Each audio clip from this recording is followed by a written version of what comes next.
kembali belajar bersama Bu An. Bagaimana kabar anak-anak hari ini? Sehat semua?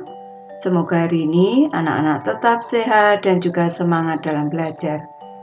Kali ini Bu An akan membahas materi buku tematik kelas 2, tema 7 kebersamaan, subtema 1 kebersamaan di rumah, pembelajaran 4. Materi ini ada di halaman 34 sampai dengan 42. Baik anak-anak, Ibu langsung ke pembahasan materi ini. Materi pembelajaran 4, ayo mengamati anak-anak, ini belajar di rumah. Tampak pada gambar Ibu Siti sedang mendampingi Siti belajar dan Ayah Siti sedang mendampingi Ali belajar. Hampir setiap malam Siti dan Ali bersama keluarga melaksanakan sholat maghrib berjamaah. Setelah sholat, Siti dan Ali belajar mengaji. Usai mengaji, Siti dan Ali belajar.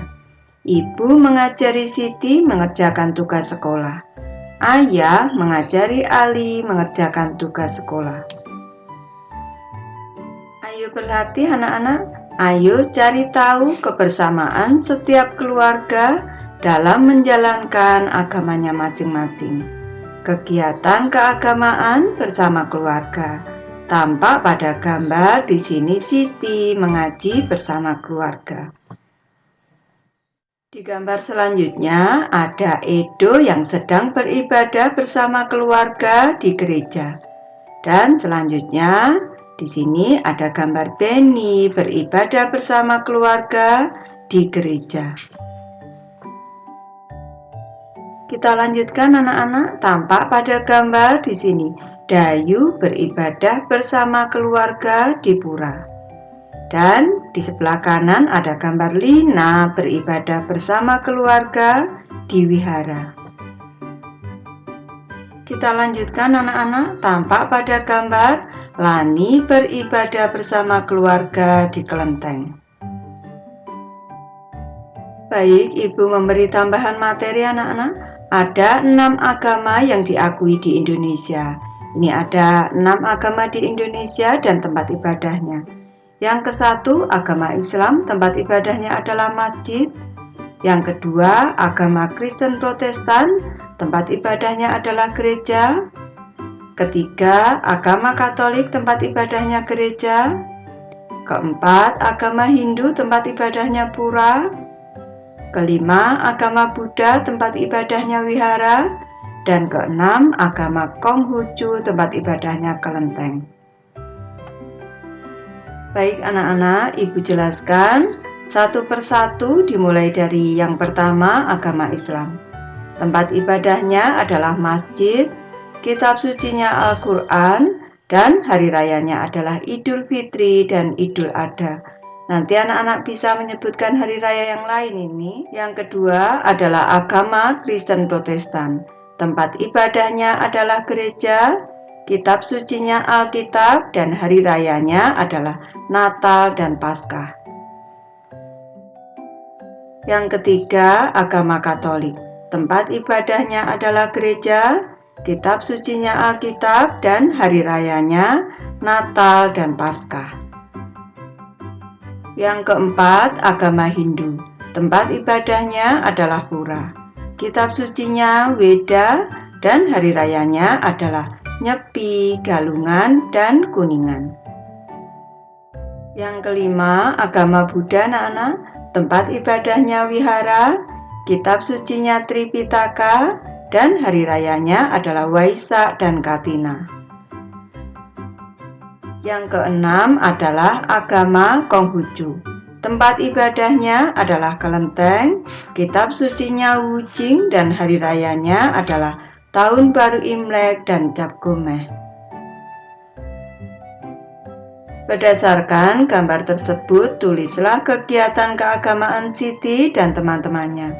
Dalam mengisi kegiatan keagamaan harus berhati-hati karena urutannya tidak sama dengan gambar anak-anak. Yang pertama, Siti, kegiatan keagamaan, mengaji bersama keluarga. Selanjutnya Beni, beribadah bersama di gereja. Edo beribadah bersama di gereja, Dayu beribadah bersama keluarga di pura, Lani beribadah bersama keluarga di kelenteng, dan Lina beribadah bersama keluarga di wihara. Lanjut ke materi Ayo Berlatih anak-anak. Tulislah kegiatan kebersamaan di rumah yang berkaitan dengan pelaksanaan agama masing-masing. Di sini ibu memberi contoh ada 6 agama.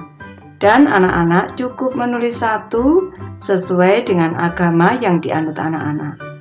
Untuk yang beragama Islam, kegiatan kebersamaanku di rumah adalah sholat berjamaah.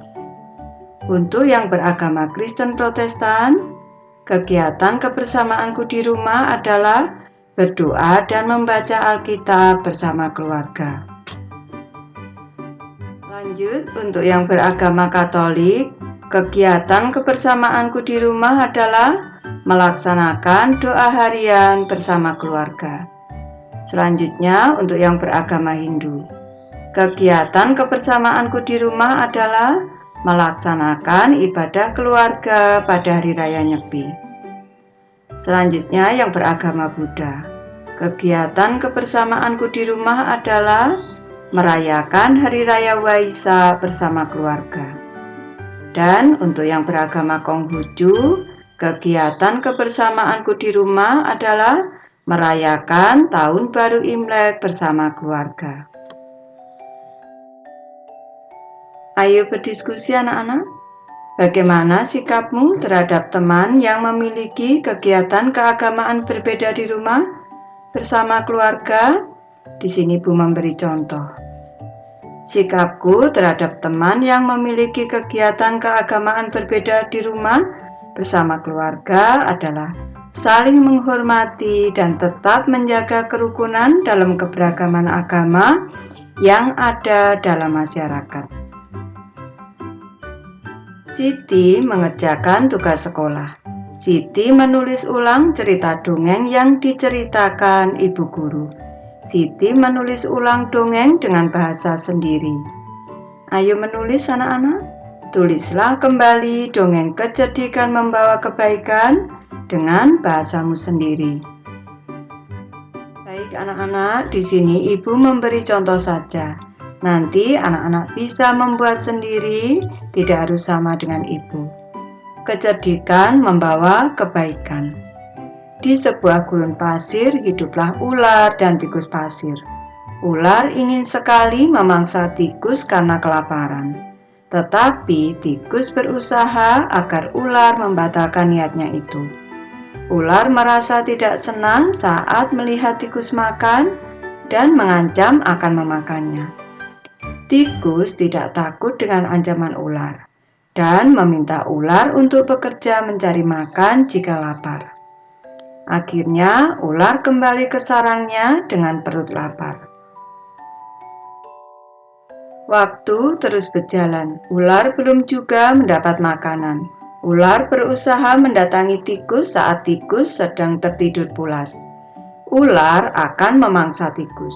Tikus meminta kepada ular untuk berpikir terlebih dahulu sebelum memangsanya.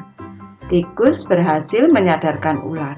Jika tikus dimangsanya, ular tidak akan punya teman untuk mencari makan dan akan mati kelaparan juga. Ular menyadari kesalahannya dan meminta maaf kepada tikus. Tikus memaafkan ular. Mereka tersenyum bahagia dan kemudian beranjak mencari makan bersama-sama. Setelah mengaji dan belajar, Siti dan keluarga menikmati kue. Ibu menyiapkan kue. Ibu memotong setiap kue menjadi 4 bagian yang sama besar. Kita amati pada gambar anak-anak, tampak satu potong kue ini dibagi menjadi 4 bagian sama besar dan tiap bagian ini disebut dengan pecahan 1/4, 1/4, 1/4, 1/4. Penulisannya 1/4 dibaca 1/4 atau 1/4. Seharusnya perempatnya penulisannya seperti ini. Per 4. Penulisannya dilepas anak-anak. Lanjut ke materi ayo berdiskusi anak-anak. Diskusikan dengan teman sebangku. Apakah masing-masing potongan martabak di bawah adalah 1/4 bagian?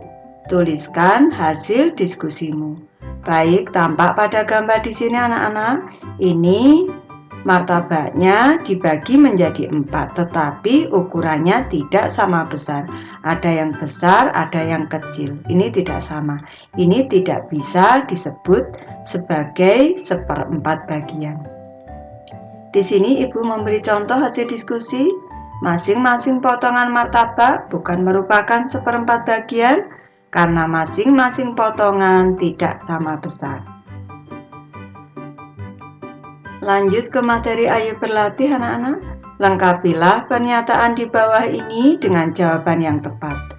Soal nomor 1, Siti memotong sebuah kertas berbentuk persegi panjang menjadi 4 bagian. Masing-masing potongan sama besar. Kalau ini 1 bagian utuh dibagi 4 sama besar, maka setiap potongan adalah 1/4 bagian. 1 potongan ini 1 bagian yang sama dari 4 bagian yang sama besar.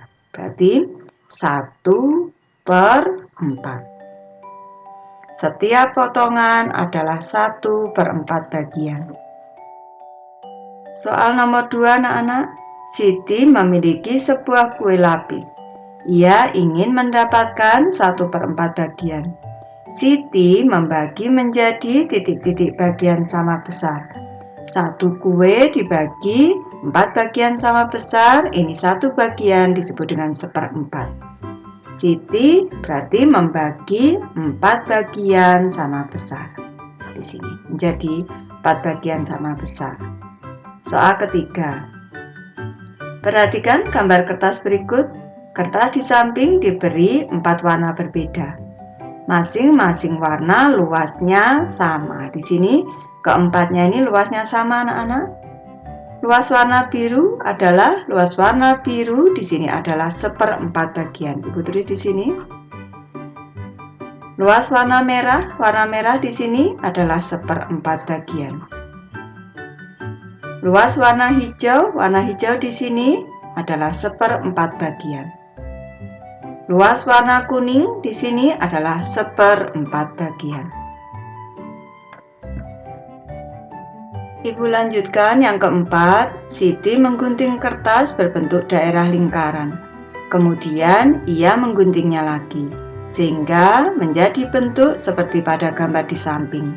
Bagian yang hilang atau digunting adalah titik-titik bagian dari lingkaran. Yang hilang atau digunting yang di sini anak-anak, ini kalau kita lanjutkan seperti ini. Nih, potongannya seperti ini. Ini menjadi 4 bagian sama besar. Berarti 1 bagian yang hilang di sini ada 1, 2, 3, 4. Yang digunting 1 bagian, berarti ini adalah 1/4 bagian dari lingkaran. Arsirlah 1/4 bagian dari gambar berikut. Baik, kita arsir anak-anak. Ini ibu memilih salah satu, ibu memilih yang di sini yang ibu arsir. Ini kita ambil 1 bagian, ini sudah merupakan pecahan 1/4.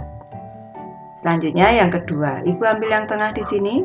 Anak-anak boleh mengambil atau mengarsir yang bagian atas boleh, bawah juga boleh. Yang penting 1 bagian. Gambar ketiga, ibu arsir di bagian sini. Ini mengarsir artinya memberi garis-garis seperti ini anak-anak. Untuk gambar keempat di sini, ini dibagi 4 bagian sama besar, ibu arsir yang bagian sini. Kita arsir, ini sudah menunjukkan 1/4 bagian. Selanjutnya gambar kelima, ibu arsir yang bagian sini. Ini juga 1/4 bagian. Selanjutnya gambar keenam, ibu arsir yang bagian sini anak-anak. Ini sudah menunjukkan 1/4 bagian.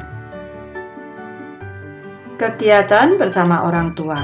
menyatakan bagian benda dari kumpulan benda yang menyatakan pecahan seperempat. Nanti anak-anak bisa berlatih sendiri nih. Ibu sudah selesai membahas materi ini. Terima kasih anak-anak sudah menonton. Semoga ini bermanfaat, membantu anak-anak belajar. Terima kasih.